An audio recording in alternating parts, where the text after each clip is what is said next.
Hello and welcome everybody, I'm OneProperVariant. This is Crusader Kings 2 and an achievement guide for the third rarest achievement in the entire game at the moment. A bit surprising that it is this one, because this one is fairly easy. It is Defend of the Holy Sepulchre. Starting as Eustache de Boulogne, the Count of Boulogne in France in 1066. Choose to play as one of your beneficiaries after they are made king or queen in Jerusalem after a crusade. Let's jump right in. This achievement, being as rare as it is a bit of a confusing thing to me, because it's not just a very fun achievement, one of the most fun achievements if you ask me personally, because it leaves you in a position where you can continue your playthrough and have a lot of fun, but it is also one of the easier achievements as far as I'm concerned. You don't really need any DLC for it. The guide I think that I'm doing here includes some DLC usage when it comes to, you know, your focus options and whatnot, but other than that, you really don't need anything in particular, because even the Crusade interface, choosing a beneficiary and whatnot, it's all included in the base game, is all free. Now, with that being said, you start in 1066, 15th of September. It is important that you choose the High Middle Age bookmark. You start as Eustache de Boulogne. He's a single county count, has a lot of family, you know, got a lot of bastards, that sort of stuff. And at the end of the day, he's a very, very good starting point, primarily because he has such a large family. To name someone as a beneficiary, he must not be in the line of succession, I think like 3 spots down, something like that, and then you can name them. We're gonna do that, and we have, with the kids that we already have, we even have the historical first king of Jerusalem. He didn't call himself king, he refused that title and just called himself the Defender of the Holy Sepulchre, which is, of course, the name of the achievement here. Now, what I'm focusing on is I'm essentially just handing out, you know, focuses to all of my kids. I chose the war chest focus and the business focus because that is what generates you money in this world. And after you've done that, you should also make sure to definitely hand over all of your kids and all of your siblings, I think we have siblings anyway, to any, you know, marriage candidates. Now, what you're gonna do is, once you chose the war chest thing, you're gonna extort the peasants, because the peasants might revolt, but that is not your problem, that is France's problem. Meaning, whenever you cause a rebellion, simply because you know, extorted the peasants that much, they will just, you know, be crushed by France. You don't need to worry about it at all, and you can see that right here. I think I've already married everyone up. I sent my steward to gather, you know, taxes in my province, which is, I think, something that I should have done earlier, but there you go. And now I go ahead and just marry people off, I think. Yeah, there you go. Just simply marry everyone off that you can. If you want to, you can legitimize all the bastards that your character already has. I didn't even do that. Honestly, it's simply not necessary. There are some pretty cool characters involved here, and we are going to go ahead and extort the clergy now. Extorting the clergy actually gives you a character malus, meaning you should be wary about it at the end of the day, because you will get a pretty significant one, but no impact will come from it. That is just, you know, pretty much what it is. The Pope shouldn't do anything against you. You should be perfectly fine. Now, as you can see, most of this will be waiting, which is why I actually cut out about, I want to say 10 years of footage, maybe actually more, maybe like 15 or 20, because at some point we just sit there because I achieved everything and we just start accumulating money. Now, you can still keep expanding at that point, don't worry about that yet, because we're not even nearly there, but I just cut out some stuff here. Usually I, you know, like to present the entire run through towards the achievement just so that it is very obvious what I did and what I didn't do, but I did not do anything in that time period.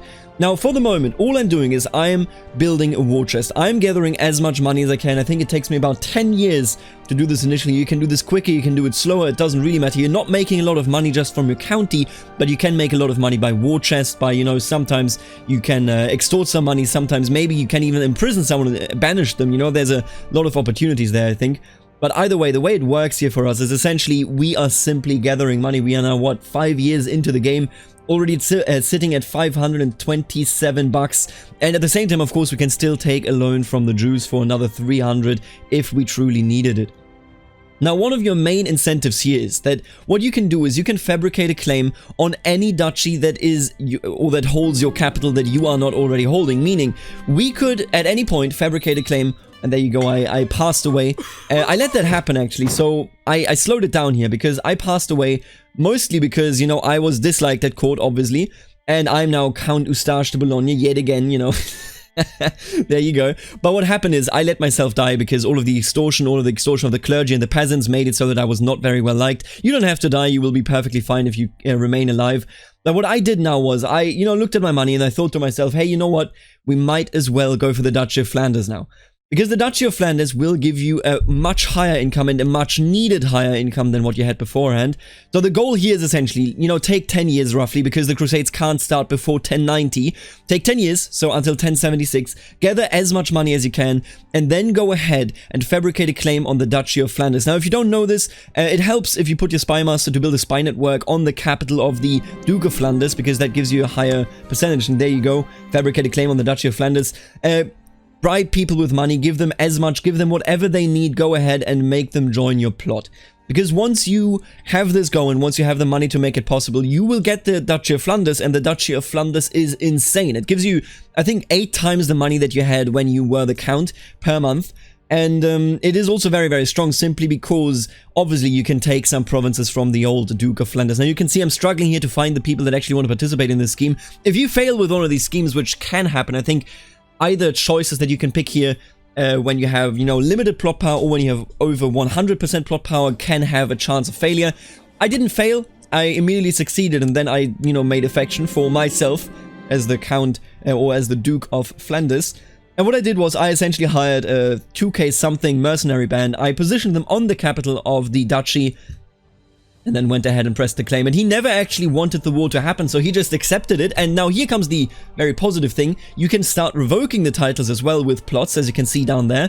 But he did me a favor. He simply declared war on me, and I knew, you know what, I still have the money. I can just go out of my way and destroy this man with the armies that we can hire via the mercenaries. And the benefit of this is that essentially you should only siege down any province that you don't want to take from him. If you leave all the other provinces alone, you will be in a situation where you can then go ahead and revoke only those provinces from the former Duke of Flanders, or from, whoever you're fighting. Because those provinces will still be wealthy. They won't be sieged down. They won't, have lost a lot of their levy. You will have very prosperous provinces. And you can see that I've done that right here. I've defeated him. I took 2 out of his 3 provinces. Now we have 3 provinces. We are holding them.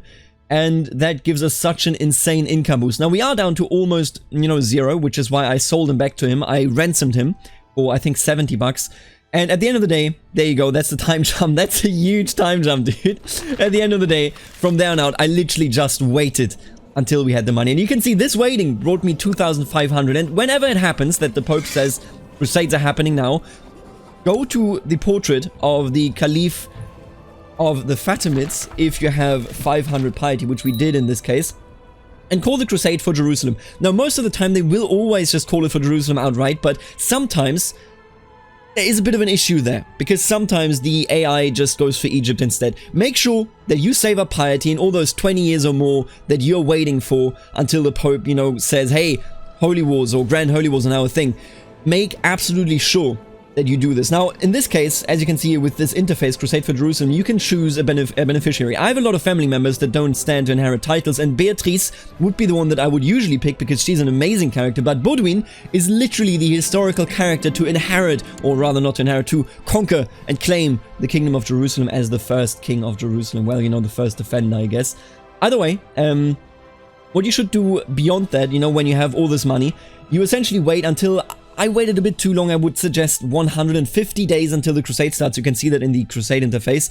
Then you hire as many mercenaries as you can. I hired, I think, a total of 6k mercenaries, and that gave me a total of 8k troops. Get them all on the boats and go to the Holy Land before the crusade actually begins. Because if you do that, you will be able to land immediately. And as soon as you land, all of your troops start giving you Crusader points. Those Crusader points determine who actually gets the kingdom, meaning you want to be there first. Now, I arrive roughly when the crusade actually starts. That's, you can see it right here. My troops arrive a bit later than the war actually begins here, but there you are. We are one of the first to arrive in the Holy Land. I also made sure to give all of my relatives the commander role so that they could become Crusaders. If, someone is a commander in the Holy Land during the crusade, then they become a Crusader, and that is a huge bonus. Now, you can see this one battle, and it went horribly. It went horribly wrong. We lost it, we were defeated, we were imprisoned, but this single battle gave me so much contribution to the crusade that we are now at 60k with a single battle that we lost, mind you. We did not win it. It just matters that you participate in big battles and that you participate as the leader of those battles. That gives you a huge bonus. So despite, and I want to make this clear for people that are a bit afraid of losing battles and whatnot, just throw your armies at the enemy in a crusade, because all that matters is that you are in a crusade and that you are fighting the battles. The sieges don't actually matter that much. I wouldn't worry too much about them. Now, I did lose control of, you know, being the leader of the crusade here for a second. There you go. Swabia is now the leader. But I was just like, I'll just run into more battles, and that is exactly what I did, and it worked out perfectly. So, essentially, I saved up a practically infinite amount of money over 20 years as the Duke of Flanders. You can do a lot of, you know, electric boogaloo as the Duke of Flanders if you want to. I literally just waited, which is why I cut that out. But beyond that, just throw the money at the crusade, bring your troops in, fight the fight, and then you will emerge as the winner. And you can see it right here, victorious Crusaders. Baudouin, the Crusader of Jerusalem, gets his bloodline, gets his wonderful treasury items, and, well, at the end of the day, becomes your beneficiary. Now, you will see this event, and you have to pick if only it could have been me, because then you will take over as him, and that will immediately unlock the achievement. Now, I already had this achievement, which is why it doesn't unlock for me. But I will tell you, if you do this achievement, and I would encourage you to do it because it is incredibly rare, but it is also very, very fun, because right after you are in a position to essentially go on and make it so that you can also form the Empire of the Outremer. And I think that is pretty cool. But with that being said, I want to thank the members of the channel, which are the Barons Aaron, Stefan, the Richest T, and Snywolf, the Counts, MR Mamello, I'm Deadpool, Kiermelik 2, and Suspicious Duck, and last but not least, the wonderful Dukes, Nathan, Herman, Knight of Squires, Kenneth, the absolute legend Eric, Lexo, Benedict, and Roberman. Thank you so much for directly supporting the channel. If you also want to support what I do so that I can make more of these videos and even more of different videos, then check out the join button right underneath the video and consider becoming a member. You can see the perks and tiers right there. I'll see you later, alligator.